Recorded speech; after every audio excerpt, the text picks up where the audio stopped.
जय श्री गणेश, जय श्री विष्णु भगवान, जय श्री सत्यनारायण भगवान। नमस्कार भक्तों, आपका स्वागत है हमारे इस भक्ति भरे वीडियो में। आज हम श्रद्धापूर्वक सुनेंगे श्री सत्यनारायण भगवान की पावन व्रत कथा।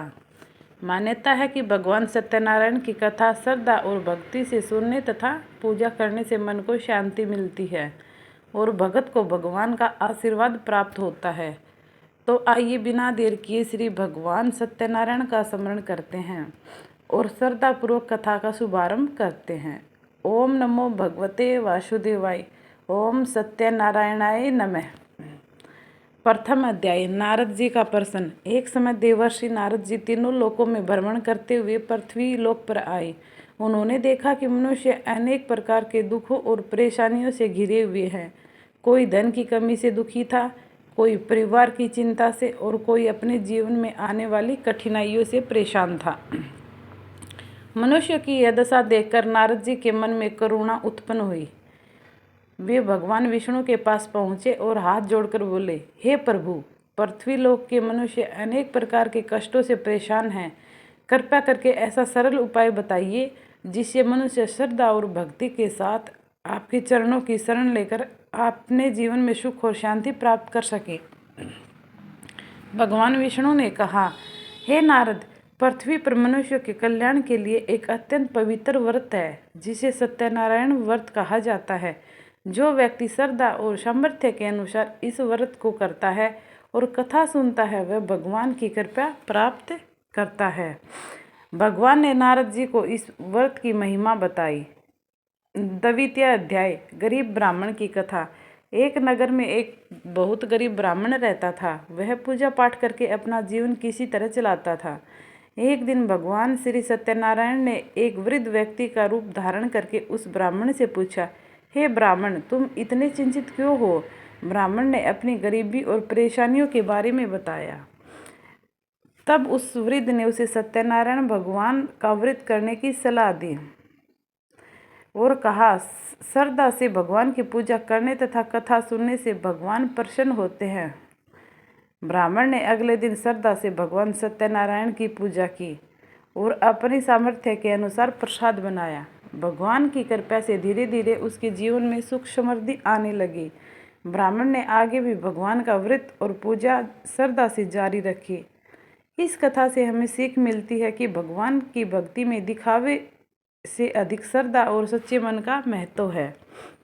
तृतीय अध्याय, लकड़हारे की कथा। एक दिन एक गरीब लकड़हारा उसी ब्राह्मण के घर पहुंचा। वहां उसने भगवान सत्यनारायण की पूजा होती देखी।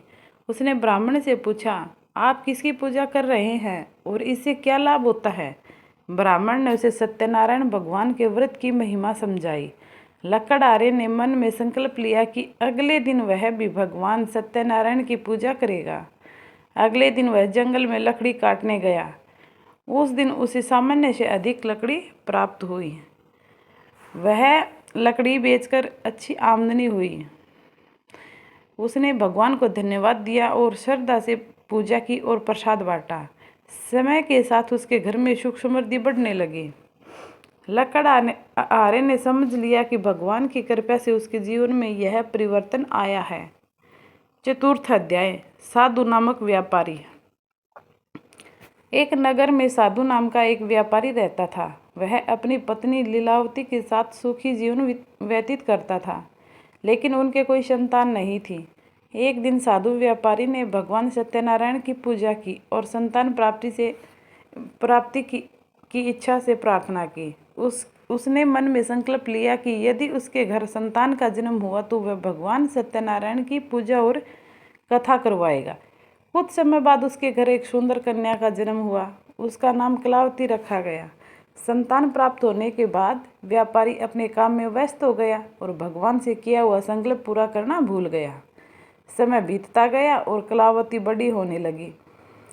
जब उसके विवाह का समय आया तब व्यापारी ने सोचा कि विवाह के बाद सत्यनारायण भगवान की पूजा करेगा, लेकिन भगवान से किया हुआ वचन फिर भी पूरा नहीं हुआ। पंचम अध्याय, भगवान की परीक्षा। एक बार साधु व्यापारी अपनी बेटी और दामाद के साथ व्यापार के लिए दूसरे नगर में गया।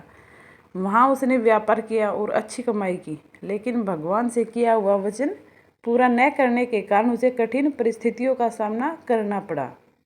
राजा को किसी घटना के कारण व्यापारी और उसके दामाद पर संदेह हुआ और उन्हें बंदी बना लिया। उनका धन भी उनसे ले लिया गया। इधर घर पर लीलावती और कलावती भी बहुत परेशान हो गई। तभी एक दिन भगवान सत्यनारायण ने उन्हें संकेत दिया कि उनके जीवन में आई कठिनाइयाँ का कारण भगवान से किया हुआ वचन भूल जाना है। लीलावती ने श्रद्धापूर्वक भगवान सत्यनारायण की पूजा और कथा करवाई।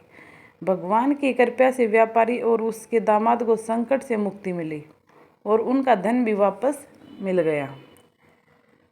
6ठ अध्याय, प्रसाद का महत्व। जब व्यापारी अपने घर लौट रहा था तब भगवान ने एक और परीक्षा ली। भगवान ने साधु व्यापारी से पूछा, तुम्हारी नाव में क्या है? व्यापारी ने अहंकार में आकर सत्य नहीं बताया और कहा, नाव में तो केवल साधारण सामान रखा है। व्यापारी की बात सुनकर उसकी नाव का सामान बदल गया। व्यापारी को अपनी भूल का एहसास हुआ। उसने भगवान सत्यनारायण से क्षमा मांगी और सच्चे मन से प्रार्थना की। भगवान प्रसन्न हुए और उसकी नाव पहले जैसी हो गई। इस कथा से हमें एक महत्वपूर्ण शिक्षा मिलती है। मनुष्य को कभी झूठ और अहंकार का सहारा नहीं लेना चाहिए। 7वां अध्याय, कलावती और प्रसाद। जब व्यापारी अपने घर पहुंचा तब उसकी पत्नी और बेटी बहुत प्रसन्न हुई। एक दिन कलावती ने सत्यनारायण भगवान की पूजा का प्रसाद ग्रहण करना भूल गई। इसके बाद उसके जीवन में फिर से कठिनाइयाँ आने लगी। जब परिवार को अपनी भूल का पता चला तो उन्होंने श्रद्धा से भगवान सत्यनारायण की पूजा की और प्रसाद ग्रहण किया। भगवान की कृपा से उनके सभी कष्ट दूर हो गए। इसलिए सत्यनारायण भगवान की पूजा में प्रसाद को भगवान का आशीर्वाद मानकर श्रद्धा से ग्रहण करना चाहिए और दूसरों में भी बांटना चाहिए। कथा का संदेश। भक्तों, सत्यनारायण भगवान की कथा हमें कई महत्वपूर्ण बातें सिखाती है। हमें भगवान के प्रति श्रद्धा रखनी चाहिए। भगवान से किया हुआ संकल्प पूरा करने का प्रयास करना चाहिए। किसी भी परिस्थिति में झूठ और अहंकार से बचना चाहिए। भगवान की पूजा केवल धन संपत्ति के लिए नहीं बल्कि मन की शांति और अच्छे कर्मों के लिए भी करनी चाहिए। और सबसे महत्वपूर्ण बात, सत्य का मार्ग कभी नहीं छोड़ना चाहिए। पूजा के अंत में अब भगवान श्री सत्यनारायण से प्रार्थना करते हैं, हे प्रभु सत्यनारायण, हमारे परिवार पर अपनी कृपा बनाए रखें, हमारे घर में सुख शांति और प्रेम बनाए रखें, हम सभी को सत्य के मार्ग पर चलने की शक्ति दें, हमारे मन से अहंकार, क्रोध और लोभ को दूर करें। हे भगवान विष्णु, जो भक्त श्रद्धा से आपका स्मरण करते हैं उन सभी पर अपनी कृपा बनाए रखें। ओम नमो भगवते वासुदेवाय। ओम सत्यनारायणाय नमः। श्री सत्यनारायण भगवान की जय। श्री लक्ष्मी नारायण भगवान की जय। सभी भक्तों की मनोकामनाएं पूर्ण हो। अगर आपको यह पावन कथा अच्छी लगी हो तो वीडियो को लाइक करें, अपने परिवार और प्रियजनों के साथ शेयर करें और ऐसे ही भक्ति से जुड़े वीडियो देखने के लिए हमारे चैनल को सब्सक्राइब जरूर करें। भगवान सत्यनारायण आप सभी के जीवन में सुख, शांति और मंगल प्रदान करें। जय श्री सत्यनारायण भगवान।